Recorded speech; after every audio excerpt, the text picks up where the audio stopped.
Welcome to Projects for All. My name's Mike, and today we got the little red Skil back in the shop. Why? Because TSO has sent down here this inexpensive fence upgrade. We have what arguably is the most cost-effective, best quality table saw on the market, and now we have the ability to use JessEm stock cut guides, little hedgehogs, and anything else you can dream up. So come on in here, we're gonna install it on the saw, we're gonna do some cutting, we're gonna see if it's any good. If you haven't seen the videos for the two DeWalt versions of this, the 8 1/4 and the 10-inch, check out the channel, they're both on there. And I know this is the third time we're essentially doing the same video, but we had to check out the Skil. So you got a hardware kit. I don't remember if the other ones had a part number on the face of it, but that's convenient. MDF, of course, nicely machined. If you want to check out the assembly, you can scan that right on your screen, I'm sure. The QR code brings you to a whole list of instructions. We've got upgraded rip fences for table saws. The bottom one is the Skil. They also made one for the Milwaukee, which I don't think we're going to check out. We haven't done that saw yet, and got some nice illustrated guides here. Very nice. We'll use this to put it together. So these are super easy to install. The only hardware that came with this for the actual fence is new brackets up here for the auxiliary fence. And then these spacers here are just for mounting the JessEm Clear Cut Flex stock guides, which we haven't gotten to yet. That is coming in 1 or 2 videos. So you can use Phillips head for all of these, but I'm gonna use this ratchet just to be faster. We're gonna take our screws out, we won't lose those. I got a bent bracket on one side here. That is most likely my fault because this thing is taking a tumble. One of the disadvantages of having, I don't even know how many table saws we're up to now, 13, 14.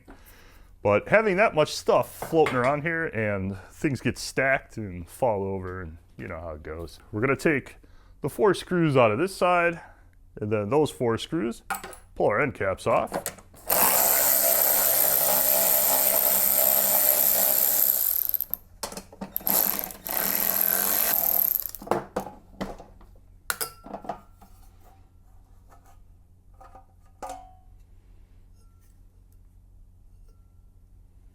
Here's obviously the original Skil fence and the TSO.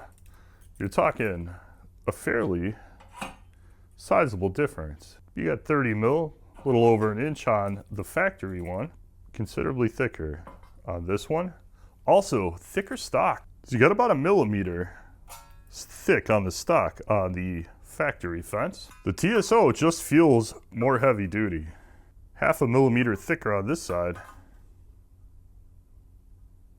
About 30% thicker on this side. This is just more heavy duty than the factory one, which I appreciate because I bang stuff around, man, and thicker stock equals more durable. We're gonna put our new brackets in, obviously just like the old one. They give you a fair amount of adjustment here up and down, so we'll leave these loose till we put it on and we'll just set the height on the saw. I have the fence loose still. It's sitting just like 1 millimeter, maybe 1/2 millimeter off the table here. With it pushed all the way down, and I'm not hitting anything, so we'll slide a piece of paper under there. 3 pages thick, nothing's rubbing. I say we just tighten it down right there. Perfect. All these screws are tightening down nice and tight because on the DeWalt version, at least one of them, they gave us extra oversized screws in case we stripped out the plastic part inside here. And they didn't do that with this. I'd have to look actually, but I suspect the DeWalt plastic in there was real thin and possibly an issue. And this is a nice chunk of plastic that it screws into. So these are going down solid. I'm not over tightening these, obviously. All we got left to do is change the hardware on our aux fence. So we're gonna replace this bracket with a new one. These are 3 mil Allen, and this one is 4 mil. The rest of the screws was 8 mil, if I forgot to say. And here's why you needed new brackets, because the fence is thicker, it's gonna have to extend this out. We're just gonna install this just like the other one, same hardware. That's what the inside of your aux fence looks like. It's crazy. It's like 3/4 of a thread this thing screws into. It's kind of an odd design, I wonder why. And then we have the pin to install. That allows us to index our little fence when we flip it over. There we go. We'll do the other side. For our last move here, we're just gonna slip this on, clip it down, put our screws back in, and we are done. This channel needs your help. Hitting the like button, subscribe, and the hype button on mobile platforms is the only way that this channel generates revenue. Your viewership drives us and motivates me to come out here when it's -1 outside and make videos for you guys. We got a Craig Rebel, a Skil router. We're gonna do a JessEm stock cut guide comparison. That's coming up next. So I hope you find value in these videos. Thank you very much. Back to the review.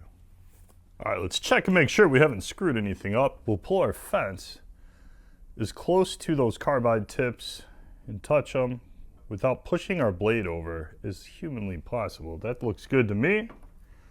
We'll lock it down. Now we're almost exactly 3/8 of an inch off. We'll take our 4mm, loosen this up, and hopefully, yep, well, this thing slides, so we can get her right on 0. We're at 0, good to go. So normally, I run our saw gauge across the fence just to see how wavy it is, how straight it is. The old one was adjusted straight, but you know, we can check the face of this. It is ideal to position as far forward here as possible, like this. As I go back, like here, get a little squirrely and a little less accurate. There's more lateral movement when I do that. So I prefer to be in one of these 2 spots if possible. The problem here, if I go in these 2 spots, the back of this will run across the throat plate and we get a completely wavy, inaccurate reading. If we go to the back position here, we can do that, but now we're literally half on the face and half in the slot, and I don't think that's very accurate either. So it is what it is. I can't really accurately tell you how flat this is. Leaning on the quality we saw with the DeWalt fences we've already done, I'm gonna tell you it's probably pretty flat, but I can't tell you for sure. Got our aux fence here, still clips down. This one was never crazy secure at the top, but clips down, flips over into the bottom spot. It does slide under the fence here a few millimeters, so we're losing a few millimeters of surface area here. Not a huge deal, but so we now have a flush support for when we have our fence all stretched out. And then the upper spot locks in tight, and this rides on our tabletop to give us a little bit of an auxiliary fence. Still works perfect. So we still perpendicular to the table? Short answer is yes, but to about here, and then probably because of the work needed to be done for this channel, it bends in that way just a little. So we lose a couple thou towards the top section here, but the bottom here is totally flush. For our sacrificial fence, we get a bolt, a washer, and the slider that's gonna fit in the channel. Simple as can be. Bolt and washer on one side. Put my finger on it and just spin these on. This is the only time you'll really have to do this. Once they're on, you can slide on and off without messing around with the hardware. You just slide it on, tighten them down. Finally got the garage up to a balmy 52 degrees. I figured we could probably lose the gloves. It's about 2 degrees today in beautiful Chicagoland. TSO was smart enough not to put these 2 holes one on top of each other. This way, we only have to line up 1 at a time and not 2. It makes it super easy to put this on. All you do is straighten them out and they slide right in there. 5mm Allen on these bolts. Just tighten them down. There, I just did them hand tight and it's not going anywhere. Locks down nice and secure. Good to go. And there's our sacrificial fence. Next up is the real reason we're here. JessEm stock guides. These are the non-flex version. I bought these when TSO sent us the first DeWalt fence. So I had something to look at the fence with. These go on the same way the sacrificial fence does. You just slide them both in the top slot.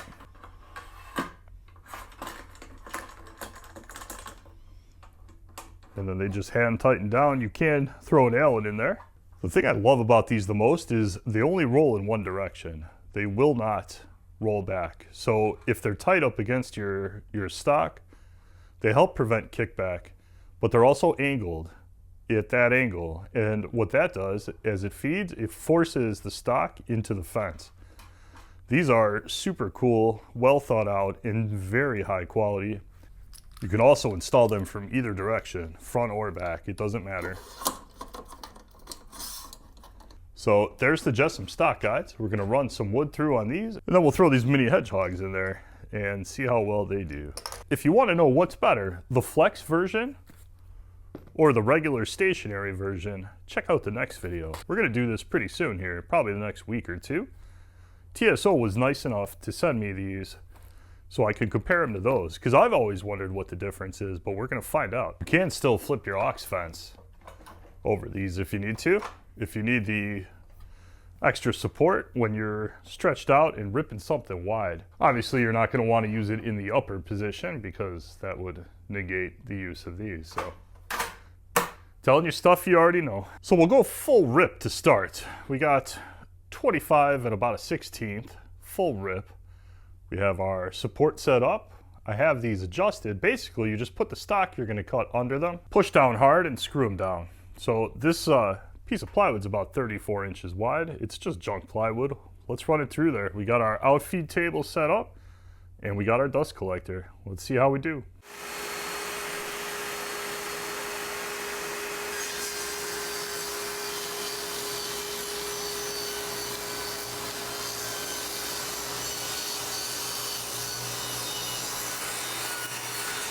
Got a pine stair tread. We'll do this one next.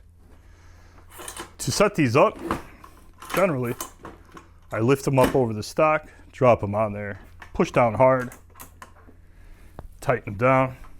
I don't use a tool, I probably should. And then slide it back out of there. I'll set my width and then let her rip.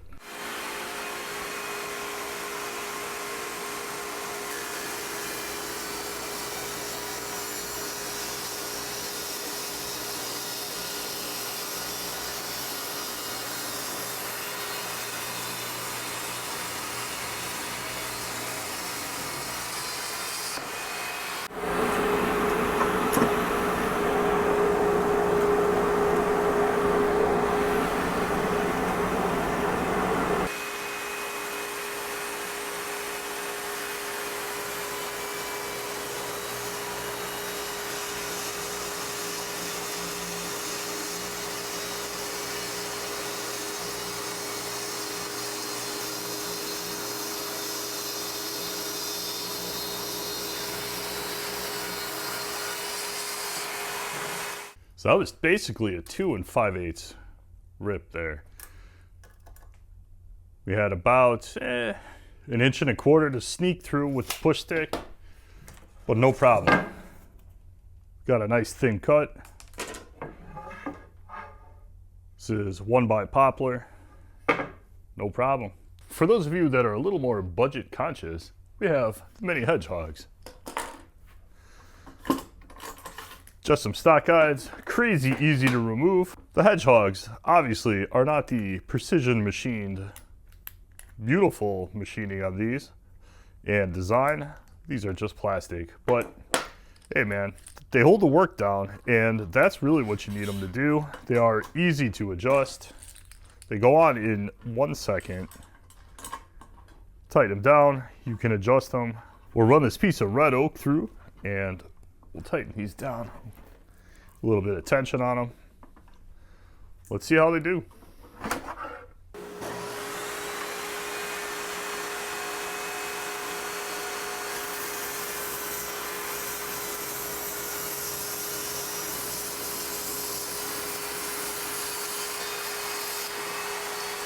So you guys tell me what you think. I think we did just as good as the DeWalt versions, personally. All of these job site saw fences have a little bit of up and down movement once you lock them down. Because of that, because these are stationary, I feel if I push down hard and I lock this, what ends up happening is when I run stock through it, this lifts 0.5 millimeter maybe, but that's enough to not always contact the work. So they work, they contact most of the time, and they do push it up against the fence, which is what makes these amazing. I feel like I can get more easily adjustable downward force using the Hedgehogs.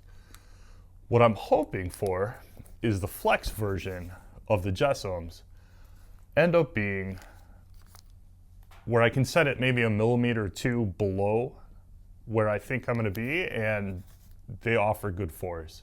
So come on back, because we're going to do the comparison of these. We'll use the Skil to do that, and we're going to do that probably in 2 weeks. We have the Find Buy Tool table saw coming up. That's probably going to be next, and honestly, I feel like this is an inexpensive, awesome upgrade to an inexpensive table saw that has so many features. We have yet to find a true, real competitor, feature to feature, dollar to dollar. The Skil, still the king. And we've done a lot of table saws at this point. So you guys tell me what you think, and I appreciate you watching. I'll see you in the next one.